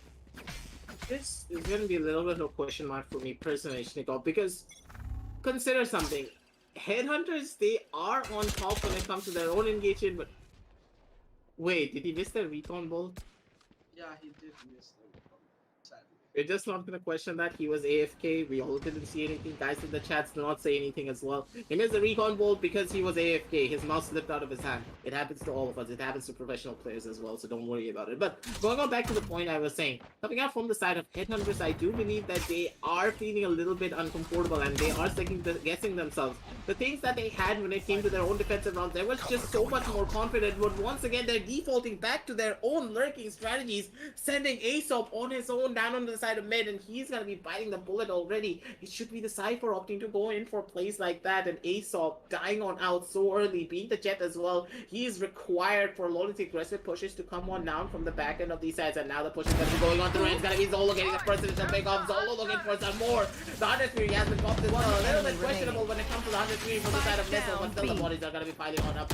Nonetheless, one after the next as well, when it's gonna be Sasuke getting the first initial pick off down on Zolo, taking him out already. The operator has been picked up, and it is going to be the side of Exceeli taking us down to a 7-9. But at the same time, that was an eco round. But that eco round is going to be so crucial for the side of Headhunters, because if they were able to get a little bit more damage, get a couple of more kills, it would have been so worthwhile for them to do the damage towards the side of Exceeli when it comes to the terms of their economy, because now they're rolling in the cash. Look at their money. They're going to be all happy for a couple of more rounds, and Zolo, he's going to be able to buy even 2 more operators, because if his teammates opt to go in for those half shields, he's going to be happy with and getting as many ops as he could possibly. Seeing that, really give them a really good information out there. Hate crew get some informations too, and they're pretty much sure that this is not gonna be B. So rotations coming off, and it's already they're pushing aggressive towards A. Defenders holding off that corner. We are seeing Jet holding a really cheap My ultimate is not ready. and might expect some kind of push right there. Zolo crazy on the first frag, gets flashed but takes that first frag through the operator, falling back, which is really good. And we are seeing one man on the side of GSCHH. Now Shufreaks knows what's going on, and maybe he's gonna save his life, or he's gonna die. Anyways, Aesop takes back the frag, and Bizal taking back on the headshot. Nice one, obliterating Aesop on the air. Zolo crazy with an operator still holding out the angle. It's 2v4 situation, doable and not doable. Fancy 9 spots him, drops 30 back, seconds left. Gate, 30 seconds, and he's just basically boxed in. One right enemy there. remaining. And Zolo crazy gets Spike rid of the frag. down mid. Elias, it's only one guy on the loose, and it's Sasuke and another. Sasuke trying to, scan for sectors for the enemies. Might get a frag or might not. Sasuke gets the sound, and right 10 now, seconds. that's so sad. I have Solo retrieved the spike. crazy losing the operator on the board. Might make a difference. No, he couldn't. Fancy and finishes off the round on Sasuke. Double digits for Exceeli Esports, and some disrespect coming off on the side of Fancy 9. 10 on the side of Exceeli, 7 on GSCHH, and right now, if HH doesn't show any kind of progress, Right here. a game gets taken off by the momentum, it's gonna be a losing fight.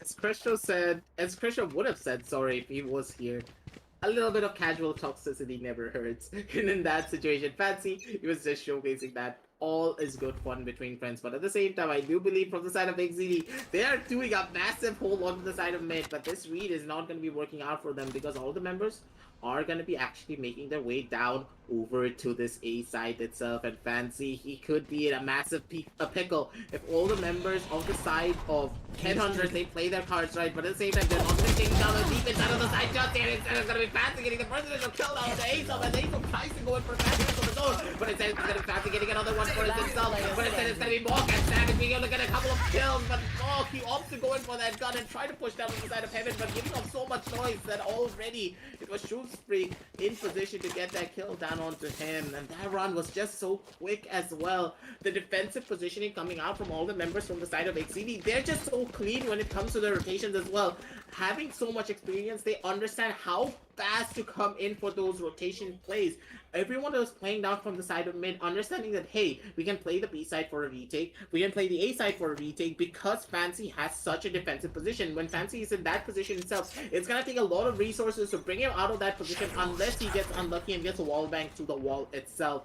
They played that round so well, understanding that the rotations can be coming out here on this side, on that side, but Zolo, what were those double kills? Zolo straight onto the side of mid, being able to find so much value. It's 11 and 7 on the scoreboard. Shnikov and Fancy, he gets another pick off. It's already 5 versus 2 on the map, and with the ultimate getting popped as well, all of the members being removed for the side of Headhunters. Bodies are just piling on up, one after the next. Shootstreak gets another for himself. Sasuke, last member remaining. And honestly, this could be match point. That's it. Let me see. Casual toxicity Match once point. again, and I really thought maybe this time, maybe GSCH is gonna make a difference, but they always prove me wrong, and Exceeli always finishes up my, expectations that one day Exceeli is gonna, fall down. breakdown. But right now, what I see is Exceeli being the undefeated champions once again. Also in this match in best of three, 2 consecutive wins, and right now on this game ball, and the last hope for GSCHH trying to make that coming true as we speak here, getting tagged and waiting. And Sasuke gets a fast track off solo pity. It's really good looking for GSCHH. Though it's a match point, it's gonna be a long way walk. Freedom shoot and one tap. Mock takes back the frag of the board. Fancy. And the frag one. Fancy 9 getting the frag of the board. Mizzle getting maybe one frag. Mizzle can he get a second? Spike No, down, Mizzle mid. just did some damage. 2v2 situation, doable. Fancy really waiting in this angle, trying to get a frag of the board. Maybe he could get a frag. Maybe he could. remaining. Yes, it's 2v1 situation. Right now, it's gonna be now or never. No charges and left. Hate Crew does a pre-fire, almost accurate as we speak. Last And player can he finish standing. off? It's 1v1. Oh, that's No timing! And Defenders win. Never Exceeli come back. Esports I will. undefeated champions once again. Fancy, he played that so beautifully using the contact being made by Hate Crew. He spotted out the elbow because you do have to remember, ladies and gentlemen, when you are further away from the wall, you can spot out your opponents first. And he immediately made a fast move towards deep into cover and then came back out holding it wide, basically throwing off the crosshair placement that could be coming out from Mog, because Mog, as a high skilled player, he will be holding his crosshair closer to the wall as he is trying to swing that corner. And that really worked out in the favor of Fancy, understanding how high level players hold their crosshairs. He was able to go in for a perfect wide swing and get the headshot himself, readjust his crosshair beautifully for that round in particular. And it is going to be Exceeli once again, ladies and gentlemen, your reigning champion, still holding on strong and still being able to take as many fights as they want. But still, honestly speaking, ladies and gentlemen, GSC, they had a really good showing on this particular map. Going in from the previous match, which was just a 3-13 to now a 7-13, they understood what they need to do. But I do believe they just broke apart when it came to their own attacking round. It felt as though once again they were defaulting back to their previous strategies, holding Aesop on his own, trying to go let him do whatever he wants to do. Not really going to be something that would be working out in their favor. They did not play their cards right. And they should have played much more together as a team, but it all comes with experience. That is why Exceeli is such a driving force in our community, primarily because they are just so good when it comes to the team play and coordination. And hopefully, the side of GSC Headhunters, they do have the mechanical capabilities. They just need to put in the hours to get their teamwork up to that level as well. Well, seeing that kind of, gameplay almost up to, speed, almost up to that amount of pressure, sometimes maybe some people might make a difference, but at the end of the day, what I'm seeing is a team like that standing up to the situations like that and just being that undefeatable, although they just swapped, roles, trying to, be something different, just gossiping, and you get my point. So we're seeing this kind of changes. Still, they adapt to that situation, always winning. So what I have to say today is Exceeli Esports with that kind of mechanical skill, it's undefeatable because whatever you put on the board, if you're just not up to that mechanical skill, if you're just not up to that experience, reading your opponents, there's no coming back. So I think to reach up to that mark, every team in Bangladesh needs to learn from Exceeli on experience like that. How do you predict? How do you understand how a team plays, how a player plays, how to play the mind game, settle down, trying to bug into your opponent's head, get inside and bash them out. That's what makes the difference. That's what makes a team like Exceeli being one of the best or the best and the undefeated champions in Bangladesh Sports League. That is for sure. Exceeli, they are a driving force for our community. But for now, ladies and gentlemen, it is going to be Exceeli being the reigning champions for this time's ESPL. But at the same time, let's just try and close out this set as well, because it's been a long night and you've been sitting with us for a while, for over 2 hours for these two sets, with a little bit of technical difficulties coming on through. Sorry for the long pauses, but we were of course here to keep you company. The games are exciting, the games were fast as well at the same time coming out from both of these teams. A lot of promise being shown as well from the side of Headhunters, so if they keep on trading, they could be the ones to take down the juggernauts known as Exceeli. But for now, ladies and gentlemen, we are going to be ending off the stream for today, and thank you all for watching ESPL Bangladesh, and we're going to be catching you soon once again, real soon.